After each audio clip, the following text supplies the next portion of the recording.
we'll have to fight the waspers off because it seems like they're up there trying to get involved too. I guess the best way to do this is like I've done before. That's the music. Most of this small is going to be the music garlic. It's time to wrap up the music garlic. And that's exactly what I want to do. I want to get all this cut off and get ready to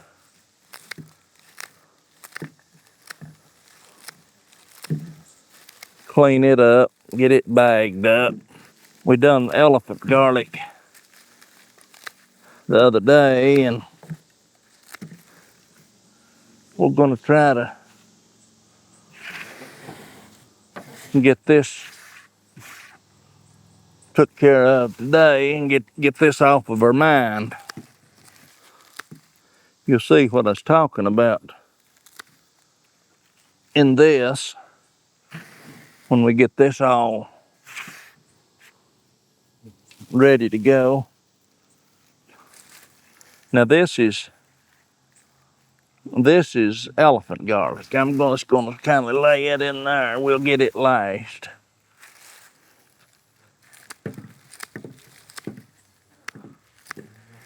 I had a few elephant garlic hung up too. I'd hung this first, and then I decided there's no need to hang the elephant garlic. We just laid it out flat to dry. And it's pretty easy to see and tell the difference. Because if you look, your elephant garlic 9 times out of 10 will have the little bubblets on the roots. And when you open it, definitely you can tell the difference because elephant garlic won't have no purple tint to it. This is music.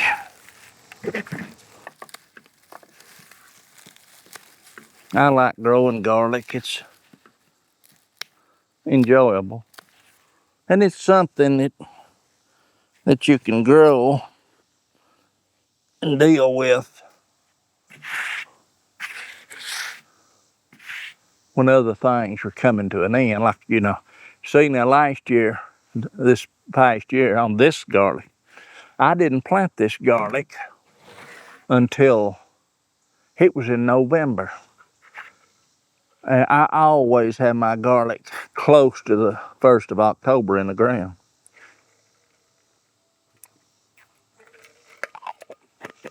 And that's what I intend to do this year, hopefully, if everything goes well. I'll have my garlic in the ground. I think we're getting close to having all the music, garlic, music and Pahosky. It's so close, it ain't a whole lot of difference, but the Pahosky is bolder and stronger, hotter flavored than the music garlic it was. And this is the last bundle of the music garlic.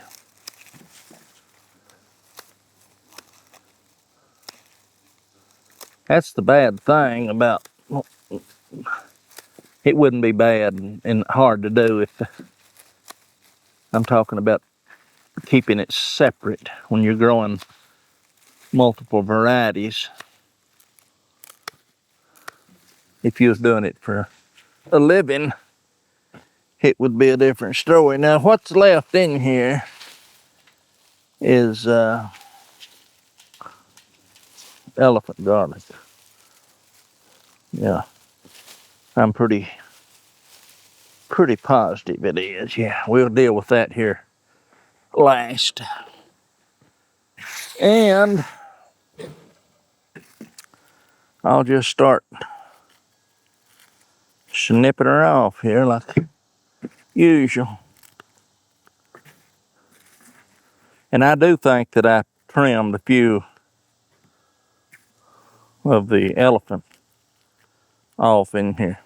But again, there'll be no problem in identifying it when we start separating the cloves to plant. It'll be obvious, very obvious what's what.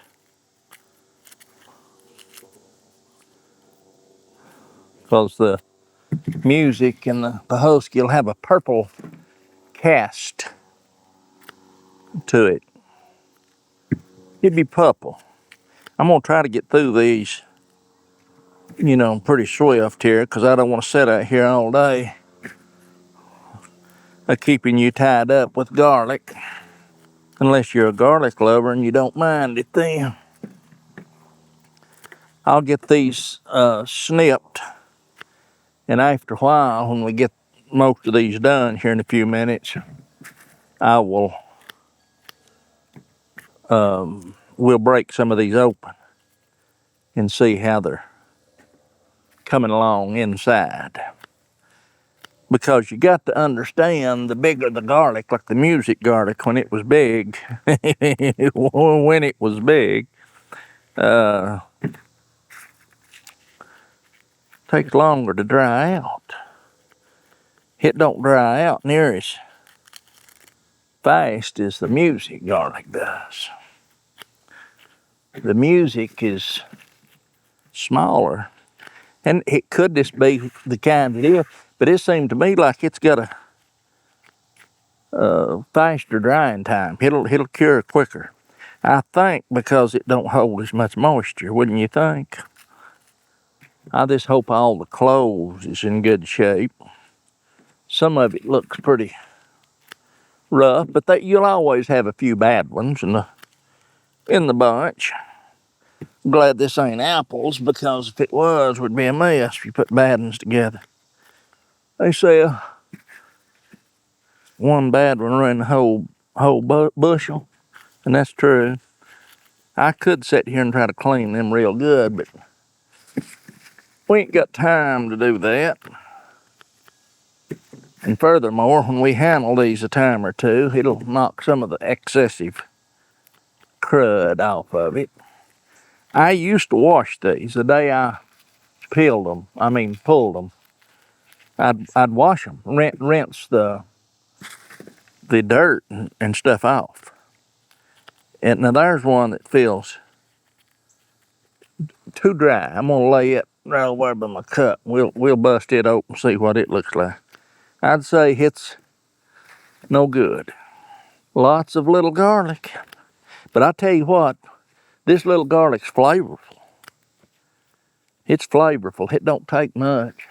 Just like I said, I'd cut my garlic back, way back, compared to what I used to grow. I had 4 or 5 rows this year, I think, 4 or 5. But it was all planted, as far as I'm concerned, again, too late.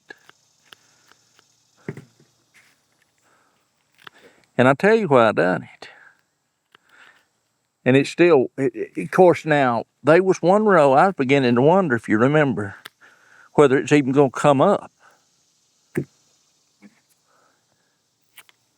And that's why that I think I wasn't in no big hurry, because I wanted to put this to the test to see if I planted it later, if that would prevent it from growing or starting to grow. Because when I plant my garlic, it's gonna grow. It'll grow. It ain't like it waits till next spring to come up. It comes up quick. And usually, when I plant it the 1st of October, it comes up and it's, puts the tops up there, and a lot of times they'll get up, Lord have mercy, probably 5, 6, 8 inches tall. Now, the winter works on it. It works on it pretty good, but it don't seem to harm anything as far as the quality of the garlic next year. And I was just wondering if that, when it does that, sprouts and starts growing, in October, if that don't give those roots a better start and makes a more resilient plant,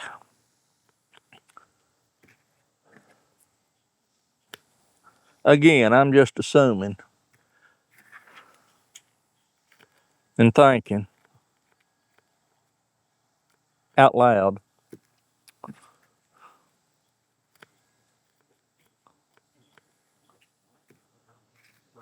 There's a bad one. I can tell you that's bad. That's so bad I ain't even gonna keep it.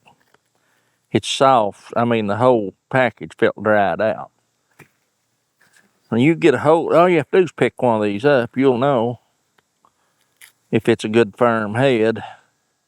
If it's got any give to it, that usually happens a year later. See, I look at these roots as I'm cutting them. But I tell you something else I've noticed is even the elephant garlic didn't produce all those little bubblets on the roots that it usually does. Not as many. And they was even smaller. I'll show you one here that's fell off. Look how little that is. I mean, my goodness. It's too little to keep. I didn't keep any this year. Didn't save any, is what I'm saying. You know, you hang this stuff up to dry, and you got to keep in mind that you can't leave this. I mean, this when it's dry, you know. You don't want to dry it out like a rock.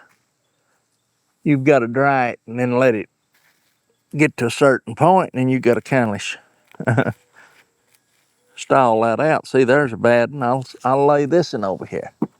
It's got I'm sure there's good cloves in it, but I want to pull that bad one out.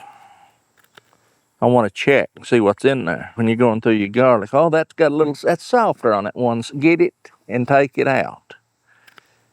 Or take it in the house and after you clean it and use it pretty quick. Get that old rotten one or dried one or decayed one out of there. Don't need to be there, is what I'm saying. I used to think you'd go to the store and you'd see a lot of these garlic, and I'll try to show you one in a minute. They cut that. They got a machine. They'd cut that root. It caved in. It was hollowed out. And I used to think, well, they're going to make sure you don't grow that, ain't they? That ain't got a thing to do with it. The roots that I'm cutting off right now is the roots that this plant used to get to where it's at right now. No part of that has anything to do with the following year's growth, because those cloves will generate their own roots. So you don't have to worry about them roots, whether they're cut off, hollowed out, or whatever. You know, if you was a big garlic company and you took that right there and just trimmed that off like this and left that big bulge there versus getting that cut out like that, I mean, you might think, well, what makes a difference? I'll tell you what, multiply that excess right there by a shipload, and you've cut hundreds of pounds out of that. Don't tell them that, because they might start selling their garlic by the pound instead of by the by the piece. They'll leave that in there then, wouldn't they? Let you buy that. It's like buying meat right now. You buy meat, any meat's got a bone in it. You're paying for that bone, believe me, you're paying for it. Yeah, boy. You're paying for them bones. You don't eat them, do you? There's another one's got a bad spot there on one side. Now, music garlic, it's like I said, it's got a bolder taste to it. I tell you what they say. Somebody does. I don't know who they are. If you ever figure out who they are, you know, they said this or they said that. When you figure out who they are, let me know. I don't know. I'll say it myself. Well, they say this. There's one that's bad. Throw it away. Too soft, I can tell. They say you ain't supposed to do that. I don't know. I never did really sit and think about who they are. Is it metaphorical or the general consensus or just what the news media spreads? You know, if you ask me a question, how would I define the media, news media? I would probably have to say, to define it to the best of my ability, to be crystal clear, I would call it a manure wagon. Always spreading manure. There's another bad one. Well, it's got a bad one in the side. Need to put them on the back side. Yeah, manure spreaders. Hey, Lord. I don't know. I quit watching them, tell you the truth. You know, you'd think they'd be telling the truth instead of spreading crap, you know. So when you're listening to the media and everything that comes out of their mouth, you have to double check and you start questioning and wondering if it's true. Don't waste your time. It's just stressful on a body. Find another source. You can find sources, and I'm not talking about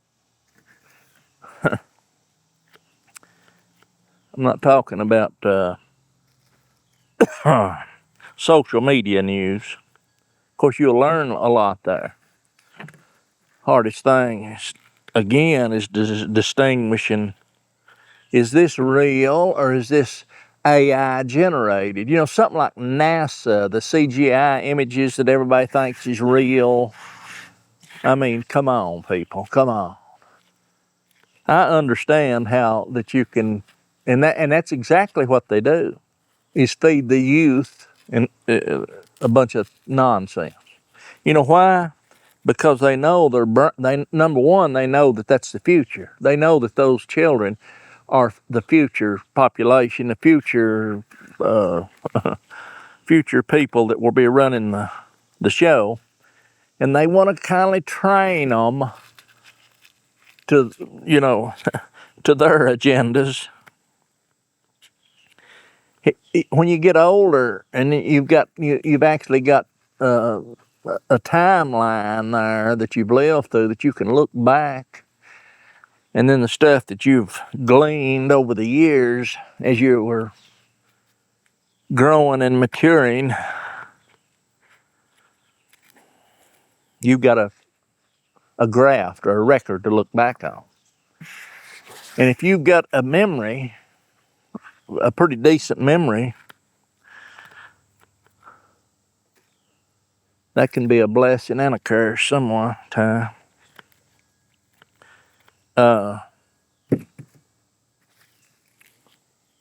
You can start putting this together.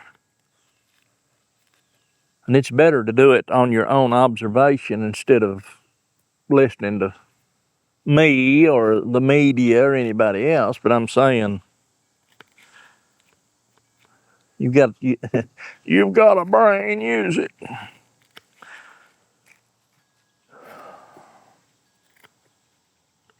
But anyway, you've got something to look back on, and then it becomes more clear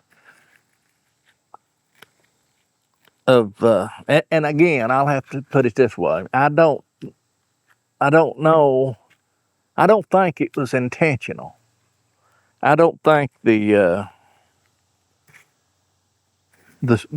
educational system and the teachers would actually teach stuff. I don't think they knowed either, is what I'm saying. I don't think they were aware of a lot of the lunacy. And if they were, they're the worst kind of people you'd want to meet.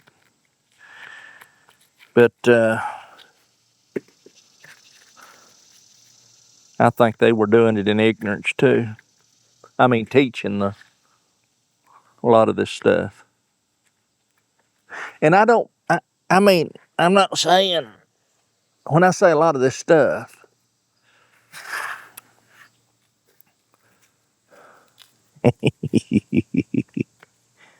Lord.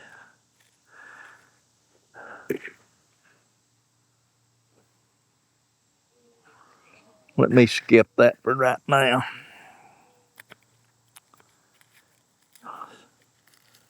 My train jumped the track.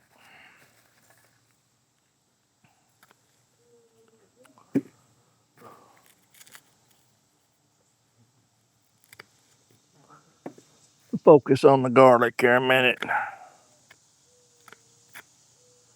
I'm trimming as fast as I can trim. Not really. I could go faster, I guess. You know, we've been taught that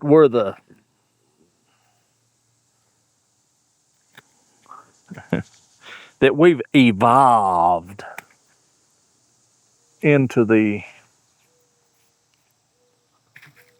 smartest and most intelligent creatures of all time since history.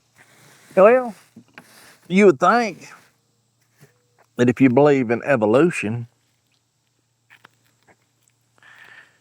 you would think that that'd be the way of it. Evolves into, it just keeps evolving. Bigger and better. That's not true.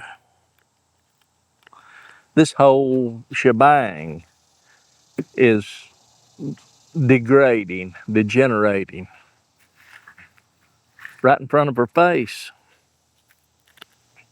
I mean, you've got new children, new creatures and animals and stuff coming along that's fresh and new all the time. Not as many as they used to be. But in all aspects,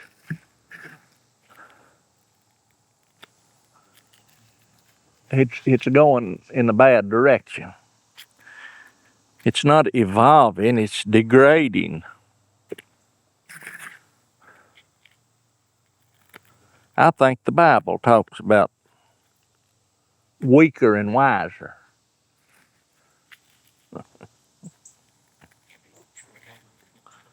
Weaker and wiser. I know that he's talking probably about humans, but weaker and wiser. I guess he could be talking about computer systems, couldn't he? Nah. Weaker and wiser.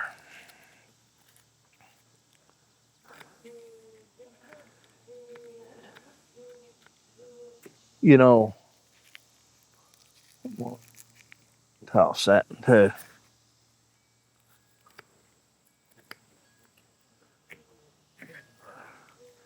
I'm trying to focus on garlic and not cutting my fingers and talking at the same time. Hard to do sometimes.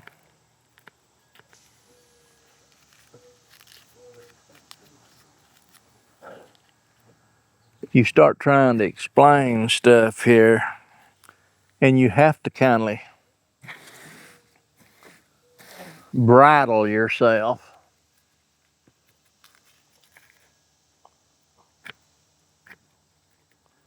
And be careful what you say on social media. Not that I really care. I really don't. But the thing of it is, they will bridle you if you get out of line. I mean, out of the rules and regulations, restrictions, certain things And you think, well, freedom of speech, you can say whatever you want, and you can. But if you say the wrong things, they'll just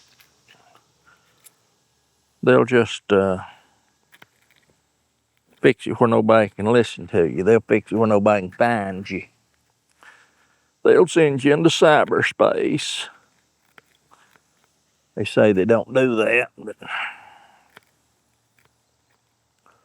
I know they do. And I don't care. I really don't care. You believe me, I don't care. If I was doing this for the money, uh, if I was doing this for the money, I'd been gone a long time ago.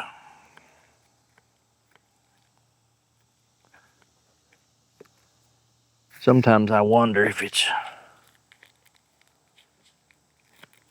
I just wonder if it helps anybody or not. I'm sure it helps a few. Anything that you can do that's beneficial to you, if you share it with people. Some people will think you're crazy, and some people will be astonished because you will have confirmed what they were thinking or looking for. So to them people, it's helpful. To these punk rockers,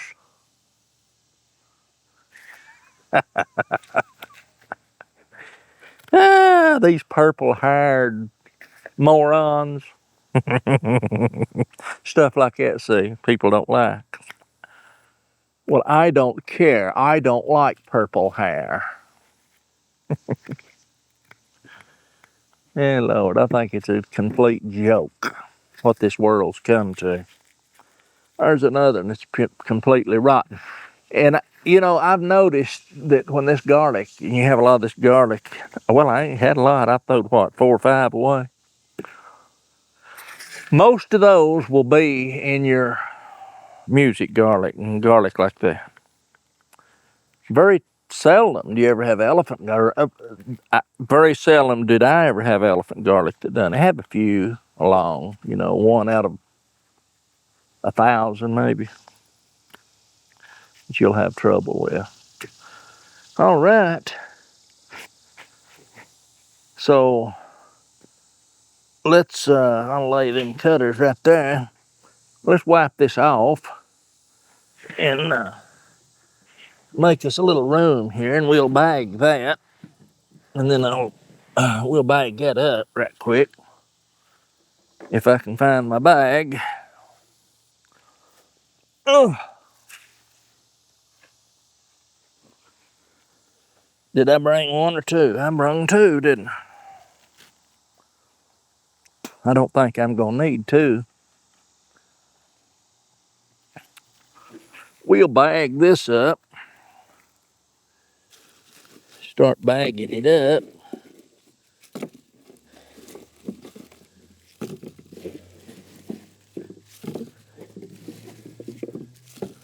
You know, I'll be glad to get this done. I'll be glad to get her done. Mosquitoes, see, ain't bothering me a bit. Now, I was talking about the other day about that thermocell, about those pads that I bought. This morning, I went ahead and put a new one in. And I forget, I can't even remember how long they're supposed to last. I think they're supposed to last 4 hours. So if you're out, that's for the pad. And then I guess the intention is just to toss them, throw them away, and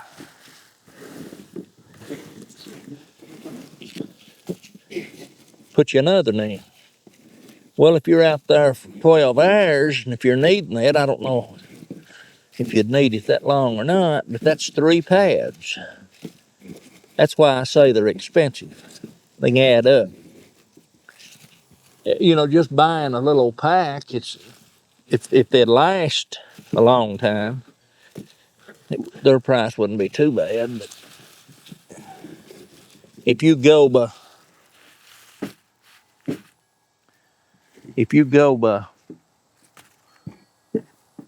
every time you put one in there, and it's a throwaway deal, price of it just keeps adding up over time. Unless you do what I told you in that first video, it'll cut your price way down.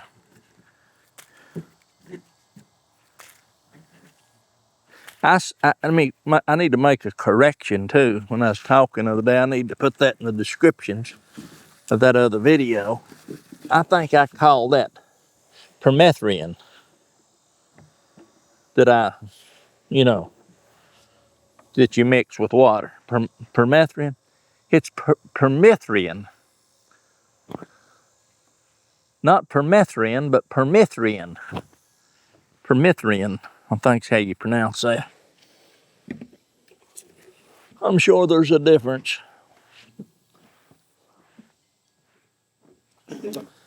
Again, I'll say it again here. I said permethrin is what you mix 5 to 1.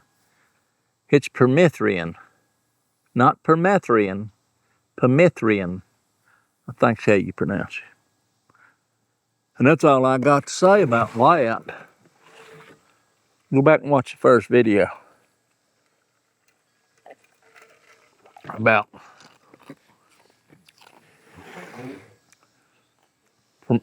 processing elephant garlic or something in 2025. It'll show you, tell you. Then you'll know what I'm talking about. Let's open these now. I said I was going to open these and see what kind of mess that's in these right here. You can see where that side's right there's caved in.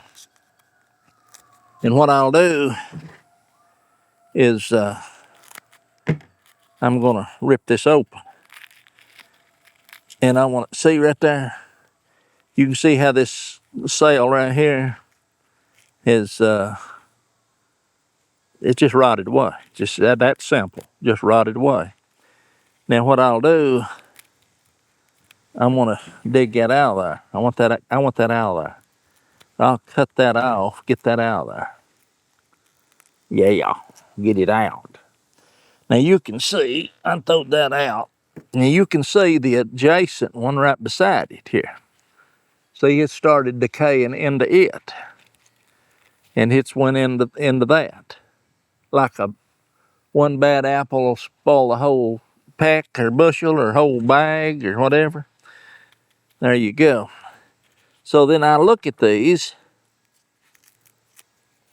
I smell of them,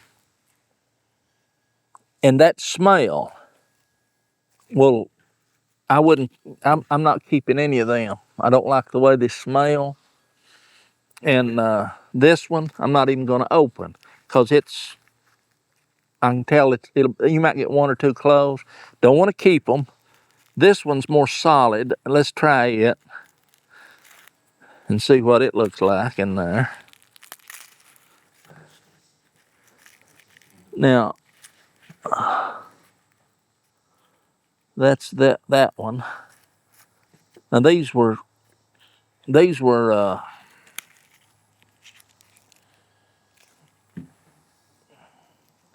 see there, look at that. That clove has had a problem. It's a total disaster. Something, I don't know what, has got in that and caused it to deteriorate and rot away. Has a nasty smell. Now you can imagine that nasty smell being encapsulated in with and wrapped up in with the rest of the garlic. So even though that garlic's solid and looks good, just laying there that length of time is let that odor, not aroma, odor, is let it kind of dissipate. Now, yeah, those are all solid. And those are in good enough shape that they will air out and be all right. You can save them. So there we went through 3 heads of garlic and saved 1 head minus 1 clove there. Not bad. Not bad. So I'll get on talking about things and then I'll jump off something else and I'll forget to go back. So, you know, I'll probably leave you hanging in the air a lot. So I'll try not to do that too bad. I'll edit a lot of this out maybe. I'll go ahead and get this kind of, actually that's all I need to put in that, I think. Zip that up like that and lay that. That's our music garlic. Most 99.9% of it anyway. And then we've got the rest of this is elephant garlic. Rest of it's elephant garlic. I'll just trim it off and lay it here right quick.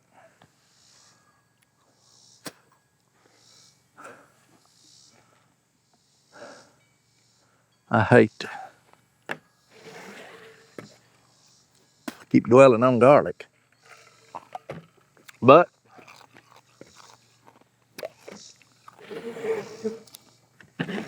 I cut some of this stuff out as we're going along in these videos. I try not to cut much because I don't understand.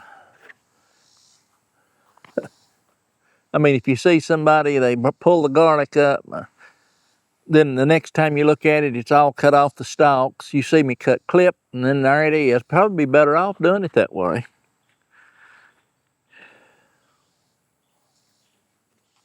Okay, we're gonna cut elephant garlic, and you hold one up and cut it, and click, and there it is. And then the next frame, they're all laying there.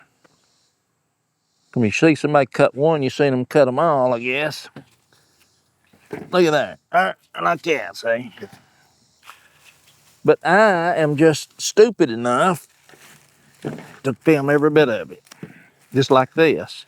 And then you can see exactly what you have to go through to get that garlic in a bag.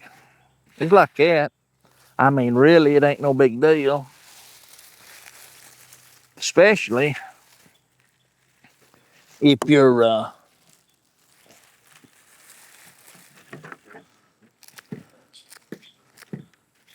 trying to get this done and trying to let people see what you have to go through to do it. That ain't no big deal now, is it, doing that? And there's a button on the computer that you can just fast forward, to the end. And then after you do that, after you fast forward and run through a video like that, you start off, you know, impatient. The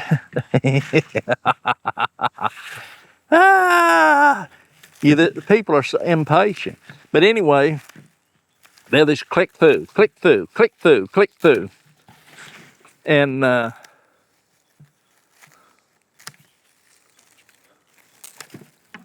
after they get done clicking through and they watch approximately 5 minutes of a 72-minute video, then they can go tell everybody exactly what you was talking about and what you were doing. So it's magic. I'm telling you, it's magic.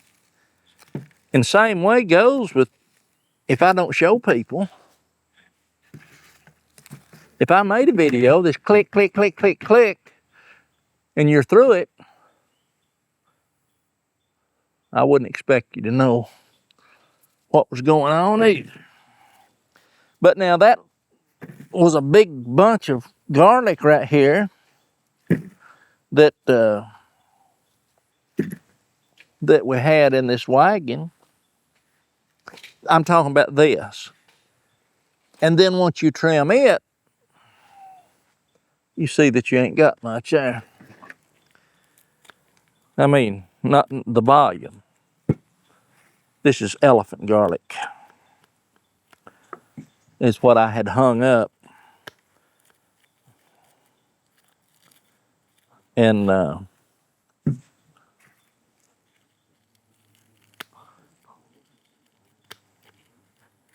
don't know why. I think I just started. See, you can tell, but look here, little bubblet hanging there on the side. And I mean, it's a lot bigger, which it's a lot bigger. Let's put it that way.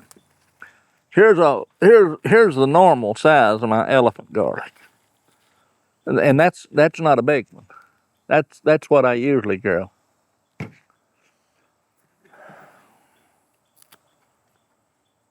And then you might want to say, why did that one grow so well?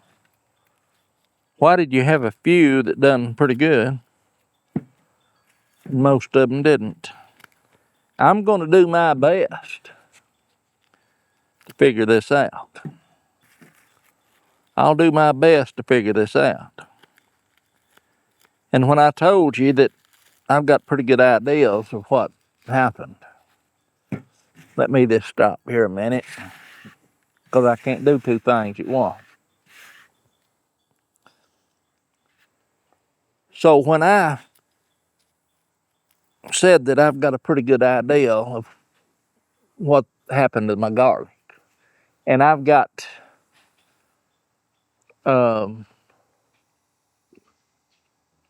several things that runs through your brain that might have happened, and I can't sit here without doing this, so I'll go ahead and do both. See, there's a bubblet in the side of that. Pretty good little in there. When I get done saying and shuffling around here, I'll tell you. Number one thought, the initial thought was, have I ordered some garlic and brung in here that has brung a disease in? I'm not ruling that out yet. I don't think that's the case, but I will tell you this much. The yellowing of the garlic started with that garlic. That's all I'm going to say on that. Now, the next thing that I thought of, you try to balance this out and figure it out, or I do anyway. The next scenario is that I didn't plant this the 1st of October as usual.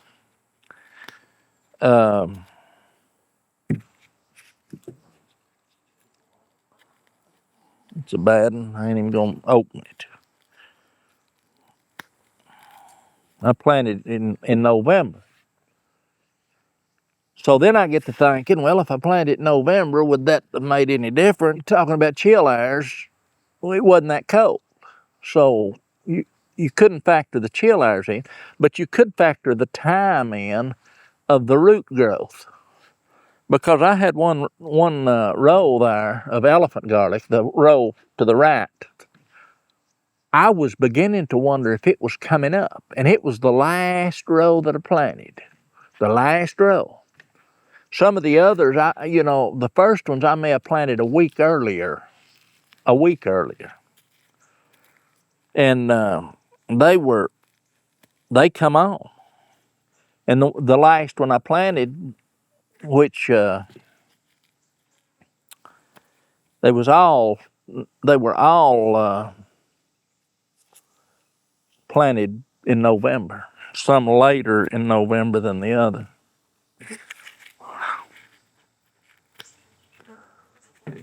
So I don't think it had anything to do with stratification periods, cold weather. I think that's what they call it. And if anything, I think that it could have been the timing. They should have been planted earlier. That's what I'm saying. Now, I ain't 100% sure of that. And then I get to thinking, of course, anybody that's fooled with a mulch garden of any kind, if you don't understand the aspect of it, you need to watch Charles Dowding, No Dig Garden. And he will kind of explain to you why you shouldn't till and plow and disturb the soil too much, which I know that. But I did do that. Again, I'm not going to go into the detail, but I had to till my garden because of circumstances that got out of hand here. I'm talking about the garden that got out of hand. Weeds took over because I wasn't able. Well, I shouldn't say able. I weren't. I had other priorities. It was more important at the time. So your priorities has nothing to do with weeds growing. You can have all the priorities that you want, and weeds will still grow. Yes, sir. So I thought, well, and I run.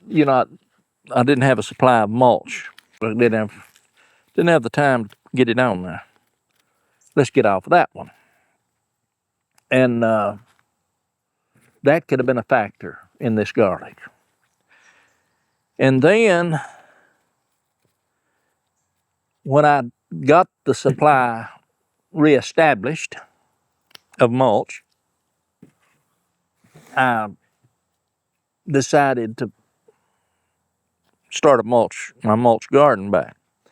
In my way of thinking, all the mulch that I put on there for years is still there. It didn't go nowhere. It just decomposed and made good dirt out of porous dirt over the years. So I thought, well, let's get this in good condition and get it ready to put our mulch back on. So I went in there with a tractor and I tilled the dickens out of it and tilled it up good. And by tilling, of course, again, most of the lower mulch, all of the lower mulch that had been put on there years ago was decomposed like it should have been. But the top mulch, and then of course the top mulch that still had chips, wood in it, all this got tilled in, all of it tilled together. And by doing that, sometimes you can tie your nitrogen up in your garden and tie it up. And then, not to mention, totally bushwhack and destroy the ecosystem, the balance of mycelium and microbes and everything that was wired together and functioning properly was all cut apart and chopped up and just totally not annihilated, but totally disrupted. And it took years to get that balanced. And I think that could have been a problem in the production of things. And then another item or two was wood ash out of the stove. I took, not a lot, but I'd take wood ash out there in a bucket and I'd just sling it up in the air and it just turned to a cloud and just settle on everything. And of course, by doing that, you think, well, I'm putting minerals and nutrients on my garden, and you are. But you're also changing the pH of your ground. It changes pH. And That's a factor.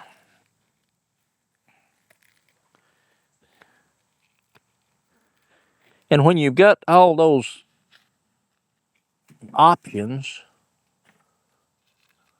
you don't want to repeat them. But you don't want to eliminate doing something that was beneficial, like, for instance, maybe putting wood ash down. Just because you think that that's might have been what happened. That's why I keep trying to iron this out and figure it out. Well, you're getting back to the starving and to the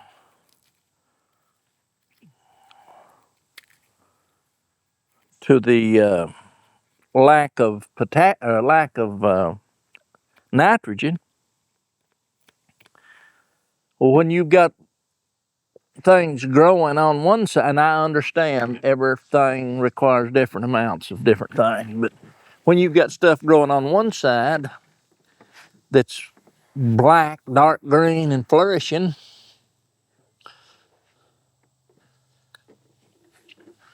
and then you've got stuff on the other side the same way,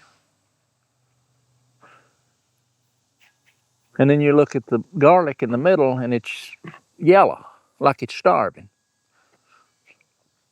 And I'm talking about most every one of them. Most every one of them. Most every one of them. There wasn't a stalk of garlic in that garden that didn't have some yellowing on it, on the leaves. Could have been a disease, who knows, don't know. But I know that those leaves needs to be in good shape to absorb the proper amount of sunlight and to feed these roots. I know that. I don't know exactly how it works, but it leaves you up there wondering.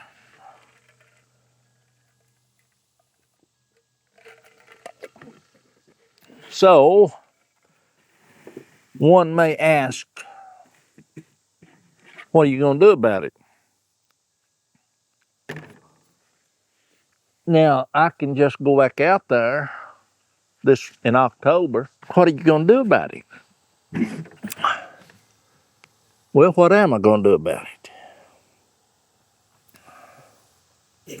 What I thought about doing is, go out there as usual and start cleaning the garden.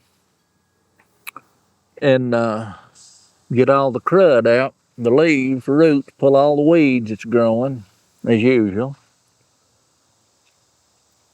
And lay my rows off, because I thought that I'd put, these weren't deep enough in that new mulch. That's another thing. I put mulch on. It could have been something on, I don't know. I really don't know. But anyway, what I'm going to do is I'm going to find out what this stuff loves. And I'm going to amend those rows that I plant of garlic. I'm going to amend them with fertilizer. I'm going to try to use organic if I can locate it. I'm not going to put $100 worth of organic fertilizer on rows of garlic. That's why people use NPK. It's cheaper, and it ain't that cheap anymore. But I'm going to put that down in the bottom. When them roots hits that, I want them to have plenty of nutrients. My intentions is to use bone meal and blood meal, fish emulsion, stuff like that. Something. I may go in the chicken pen and till up the chicken pen and sift out and take that dirt and put in the thing. Probably cheaper and probably better. But I'm going to do that and see if I can't get better results with the garlic. I have no clue whatsoever that caused the problem. And I'll say it again, I'm not too worried about it. I'm not going to sit and go into fits about, but I get something on my mind and it just worries you. It don't worry me, it just bugs the dickens out of me till I try to figure it out. Yeah, it do. It do. That little head of music garlic. I'm going to show you something here. That's got a little soft spot in it. We'll check it out. We'll eat that. That was all right there. If you look at these, I'll try to show you.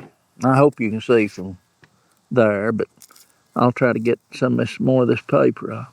But that's got a purple cast to the outer skin of that garlic.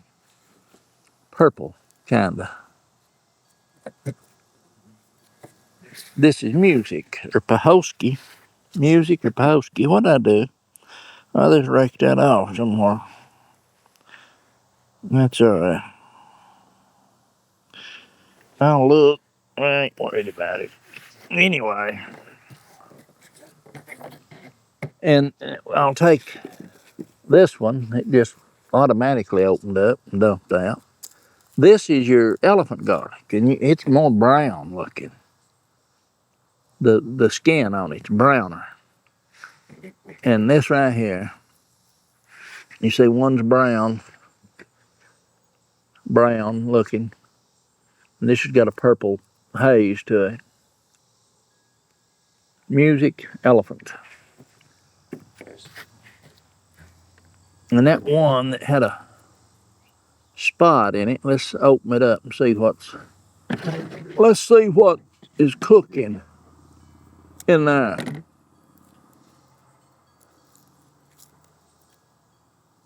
Want to know? Probably nothing. There's something. Yeah, there we go. I mean, if you feel a bad spot, you can cut around that, but see, got that old bad spot in it there. Right there. Throw it away. And then we'll take another one, which was no doubt one adjacent to it. We'll check it out. I think it's perfect. Should be.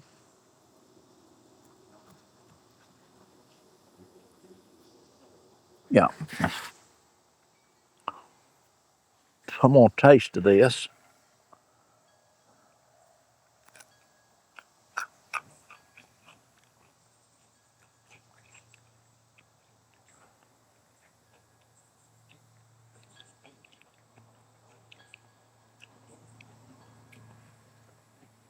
I'm watching them kittens over there playing with a shrew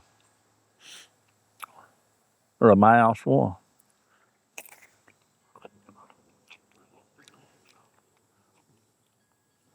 Good. Not going to eat it all because I'll be tasting it all day.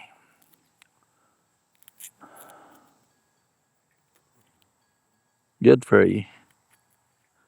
Now this is elephant garlic.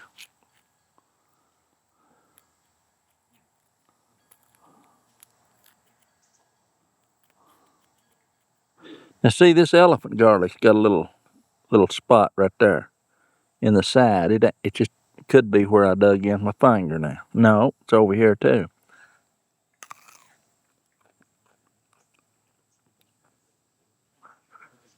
Big difference in that. Once I taste the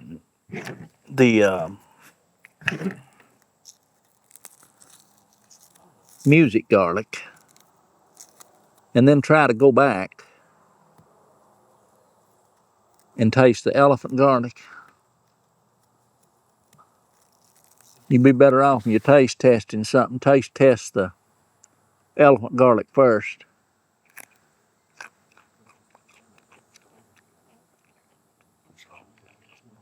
Got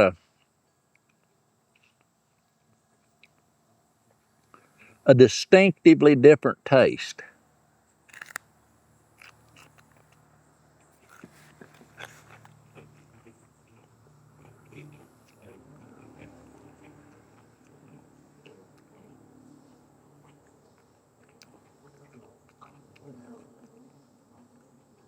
Now, that garlic right there that I just ate, I'm going to say that was Pahosky garlic. Pahosky, because it's got a more of a bite to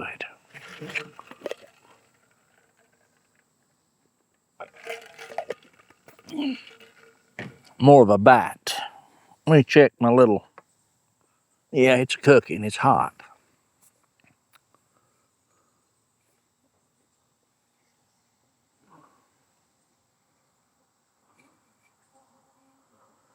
You can't see that, I don't imagine.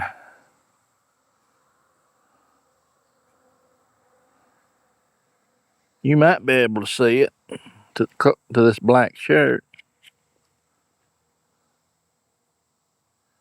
It's hard to see. But yeah, it's putting off little wisps of smoke. You put that behind you like that.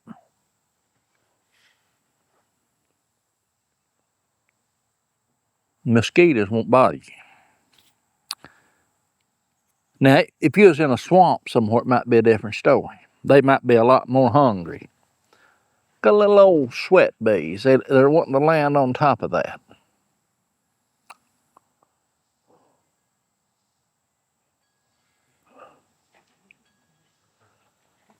Well,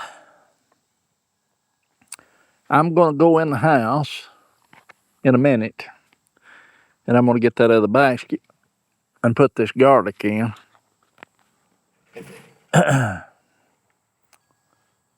I could put it in this bag right here while I'm out here. Let's do that. Save a few steps on my legs. This is elephant garlic.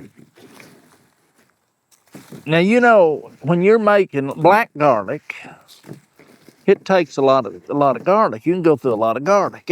This whole bag right here, all this that I'm putting in there right now, it'd take every bit of that easily, every bit of that easily to make one batch of elephant garlic. It sure would. So you can get rid of your garlic, and that's why I started making black garlic, because I had so much garlic that I decided I was just going to make elephant garlic, or black garlic, out of the elephant garlic. And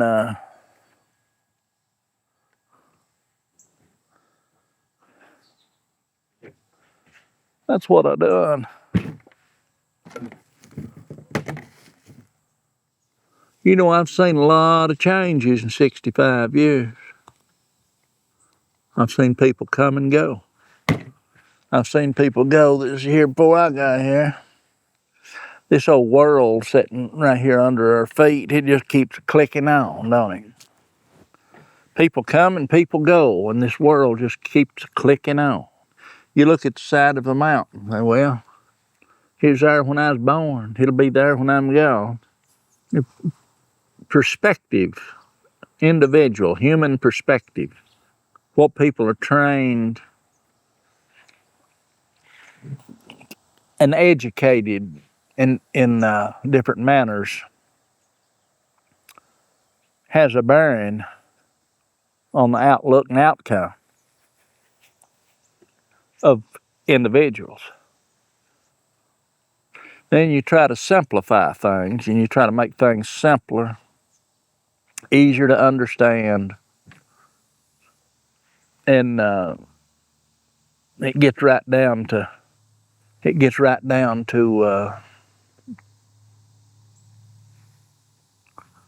left and right, a choice. You can have a world of choices. You can have 100 different types of garlic.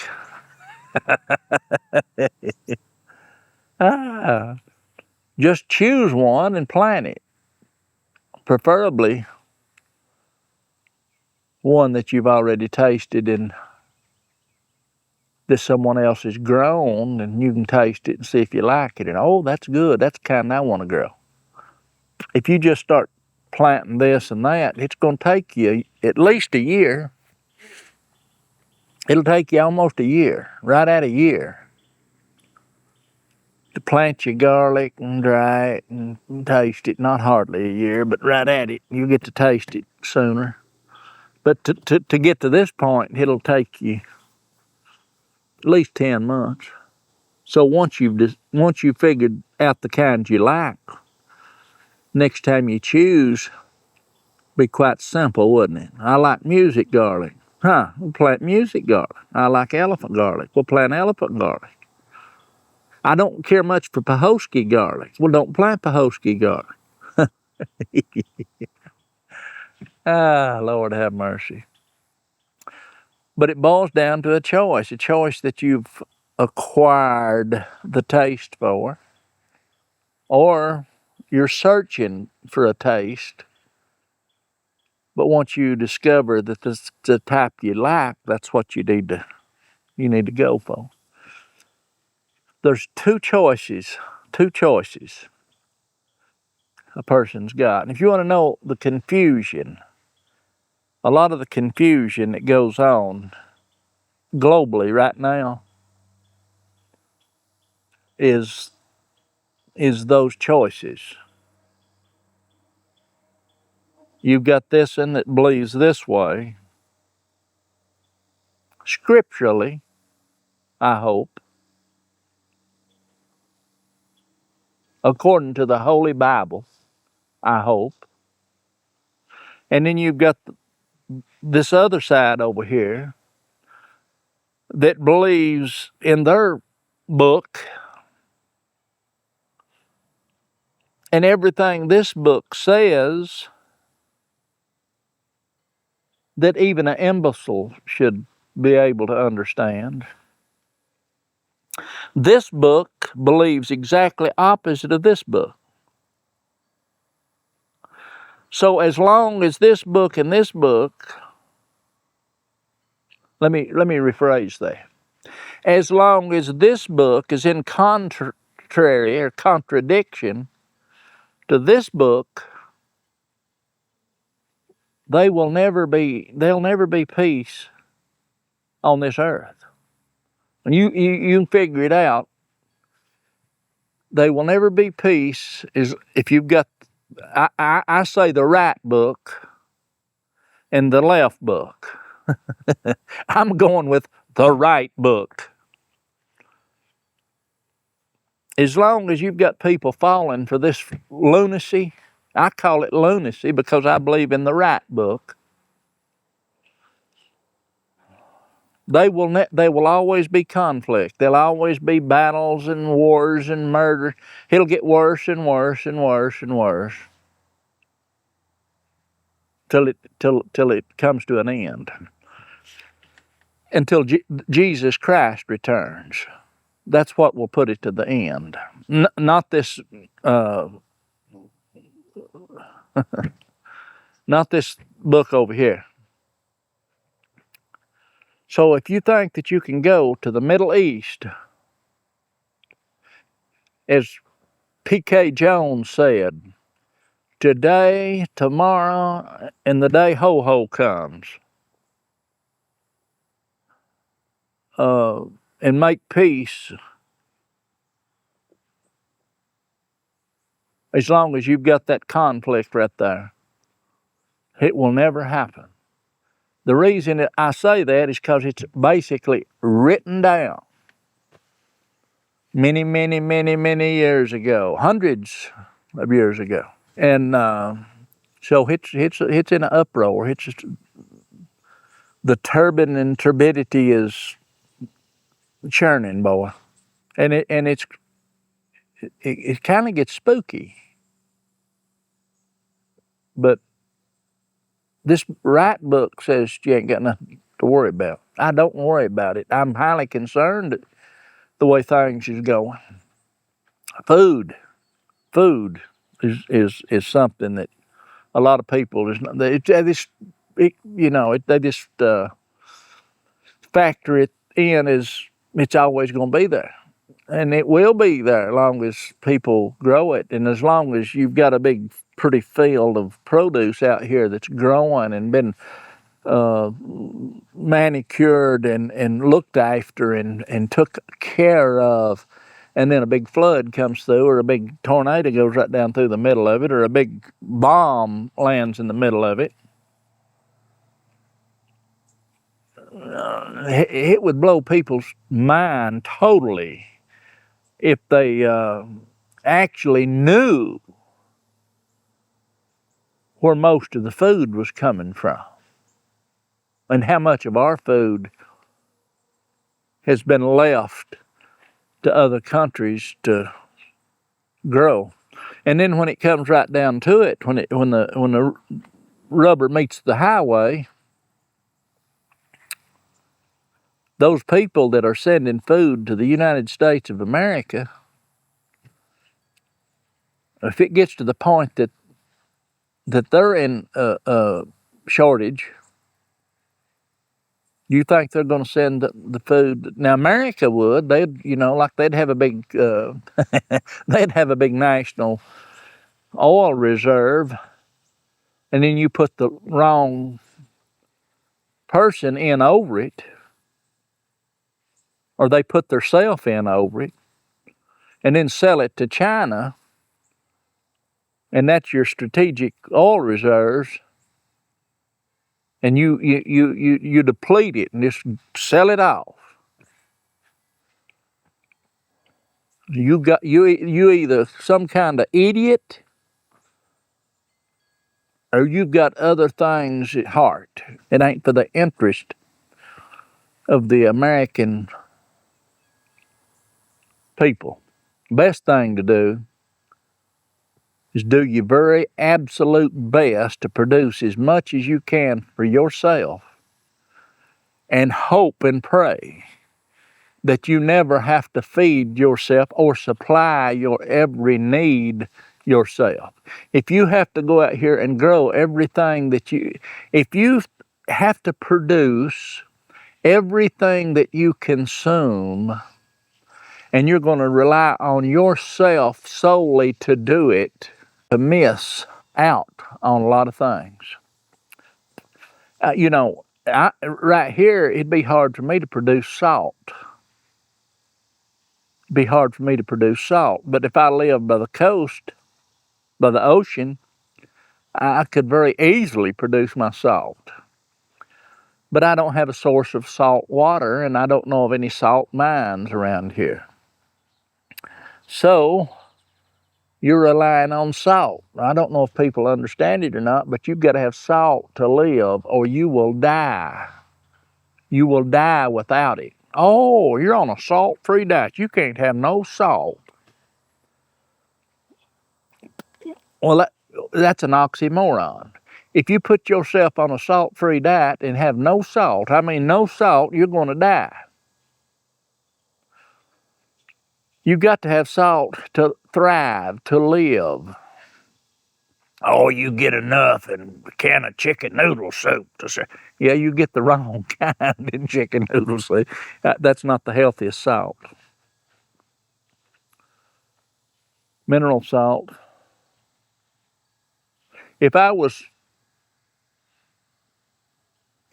I don't know, I don't know. But if I've got Celtic salt come from France. I've got Baja Gold that come from California. I've got Himalayan pink salt that come from the Himalayas, Pakistan probably, or probably China. But I'm just going, it's supposed to come from the Himalayan mountains. And then, I've got Redmond's salt, sea salt. Redmond's is mined. The pink Himalayan's mined. The Celtic salt from France, gray something. And then the Baja Gold salt is ocean water that they've brung in there and dried out. So, you know, you get to thinking of if the ocean's polluted and Fukushima's off, yeah. So who knows? If I was personally choosing one for the best quality and the safest, I might choose Redmond sea salt, probably. And I'm not 100% on it. You know, it could be mined in a cave full of radon. Who knows? Who knows? I don't know. And you don't either. Unless you're the one that's mining it, unless you're the one that works in the lab that supposedly tests all this stuff. And when you know how it goes when you're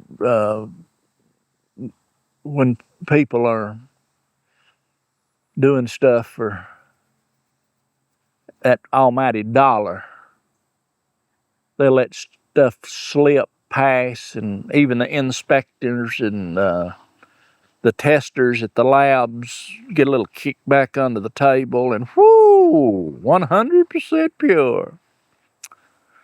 And in reality, it might be 75% and have some 25% of stuff that shouldn't be there.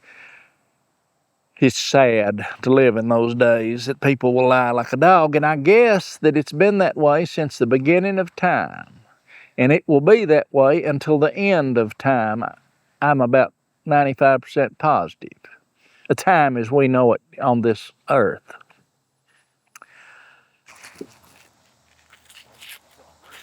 Clean that garlic up like that and it looks good. Take them old outer shells off.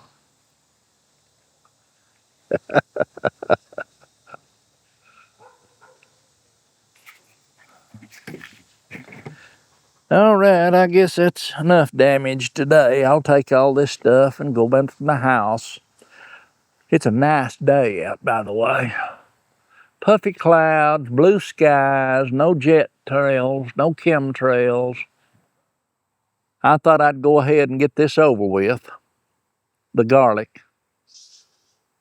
That's probably the fastest in years that I ever got my garlic cleaned up here and processed.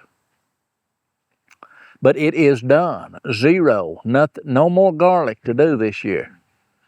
That's all of it. So I'm going to take it and I'm going to go in. We'll take our stash and we'll go in and let this start cooling off a little. And we'll catch you on the next one. That'll be it today.